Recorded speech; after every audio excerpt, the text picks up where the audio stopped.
So, you pretended to be sick because your father was looking miserable with me gone? Amelia repeated Max's confession, wanting to ensure she had heard him correctly. Max nodded, his expression guilty. I'm sorry, Mommy, and remember, you promised not to tell him. I didn't promise, she corrected. I only agreed.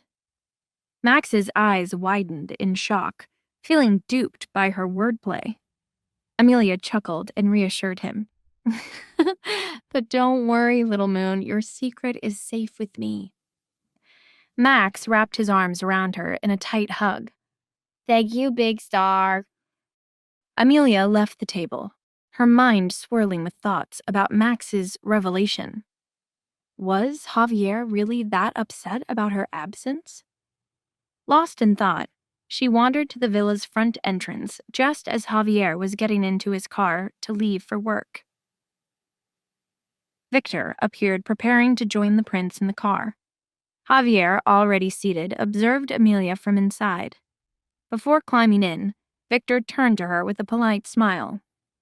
You've been busy lately, so I haven't had the chance to congratulate you, Miss Rivera.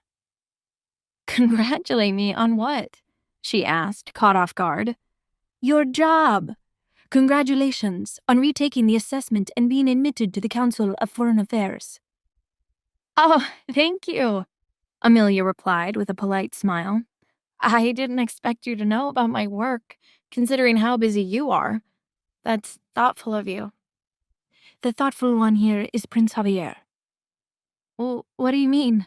Amelia instinctively glanced toward the car. What does this have to do with him? Victor began to explain.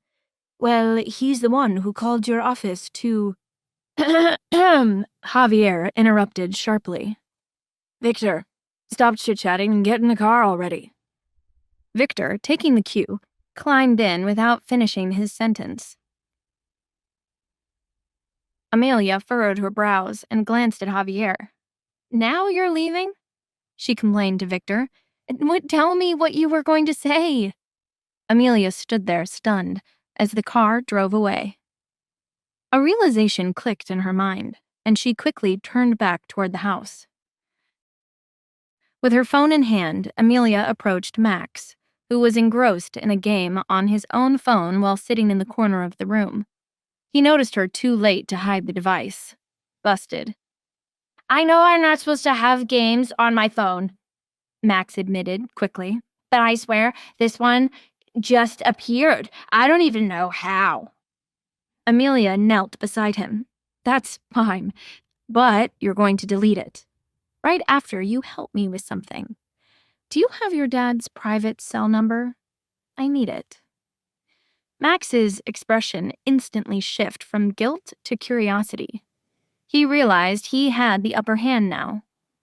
Ah, so you need something? It's okay for me to use the phone, huh? How the tables have turned. Max, don't push it. Okay, he relented. But why don't you have Dad's private number? How are you going to send each other kissy face pictures to become girlfriend and boyfriend? Stop talking nonsense, she said. I never asked for his number. Fine. Give me your phone. Amelia, not very tech-savvy, handed her phone over. Max's small fingers moved swiftly, and within moments, Javier's number was saved. She checked the contact name and nearly dropped the phone. Did you add your father under the name future husband? She tried to edit it, but no matter how hard she pressed the buttons, the option wouldn't budge. Max, why did you do that? Change it back to his name, please. Max grabbed the phone again, pretending to try. It's stuck. I can't fix it. He shrugged dramatically. But don't worry, it's perfect as is. Amelia sighed, realizing her son had clearly outwitted her. I could ask the IT people at work to fix it, you know. Let them try, Max replied, his grin mischievous as he skipped upstairs. Amelia called after him. And don't forget to delete the game. She couldn't decide whether to laugh or cry at his cleverness. Even my own child is messing with me now. Are those two conspiring against me? Amelia hesitated before dialing Javier's private number. Seeing future husband flash across the screen was mortifying. Clutching the phone tightly to hide the screen, she waited as it rang. Her mind wandered back to his words from the previous night. Do you really think Thomas Flores would marry you? But Javier didn't answer. She tried a few more times during the day, but the result was the same. He's probably busy, she thought. Amelia didn't want to be a nuisance by calling him repeatedly about such a small personal matter, but she couldn't help glancing at her phone now and then, hoping he'd return her call. It was lunchtime at the office when Amelia's phone finally rang. Exasperated, she picked it up without checking the caller ID, surprised to hear her stepmother, Valentina, on the other end. Amelia, your father's in trouble. Valentina's voice was frantic, trembling as though she'd been crying. Amelia's heart tightened, but she remained calm. What happened? He had a fever a few days ago. He wanted to go to the hospital, but since he's hypochondriac, I always prefer to wait a few days. But this morning, he started coughing up blood. Amelia didn't need to hear more to understand. For days, the news had been raising alarms about a dangerous outbreak of a new virus strain. Valentina's decision to delay taking him to the hospital might mean it was now too late. This morning, the public health officials came and took him away. They said he tested positive for the new virus. He's been put in quarantine. Valentina's voice cracked as she began to sob. Amelia's heart sank, and her grip on the phone tightened. Until a vaccine was developed, catching the virus was practically a death sentence. Where is he? She asked. At South Miami Hospital, but they won't let anyone see him. That's why I called. Do you know anyone at the council who can pull some strings so I can visit him? We don't even know if your dad is alive or dead. I've only just started working at the council. I don't have that kind of influence. Have you tried, Charles? He said the pandemic prevention measures this time are airtight. If they say no one can enter, then no one can enter. No exceptions. It seems my son-in-law doesn't have the influence we thought he had. She added bitterly. Amelia's heart raced with anxiety as Valentina's desperation deepened her inner turmoil. After Amelia offered reassurances, Valentina ended the call. On the office balcony, the cool breeze touched her face as she faced the grim reality. Her father's life hung by a thread. She could only think of two people who might be able to help, Javier and Thomas. Javier was likely too busy dealing with the health crisis and hadn't been answering her calls. So she decided to try Plan B. Just as she was about to call Thomas, her phone rang again. This time, she managed to glance at the screen. It was future husband, Javier.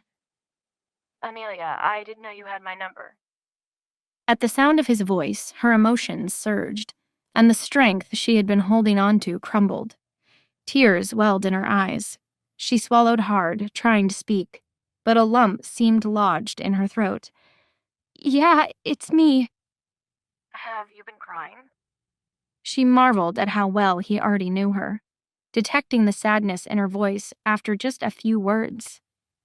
It's just a family matter. Don't worry about it. Tell me. He commanded, his tone firm yet calm. Are they bullying you again?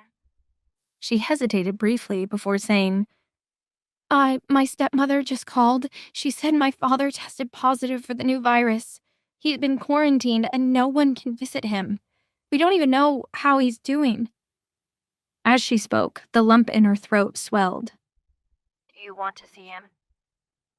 I do. but I know it's difficult. Charles says no one can do anything, and I was about to call Thomas." You chose to go to Charles and Thomas before me? "No, it wasn't like that," she replied. "I didn't want to bother you with this." So instead, you'd rather bother your ex-boyfriend and your blind date? "You weren't taking my calls."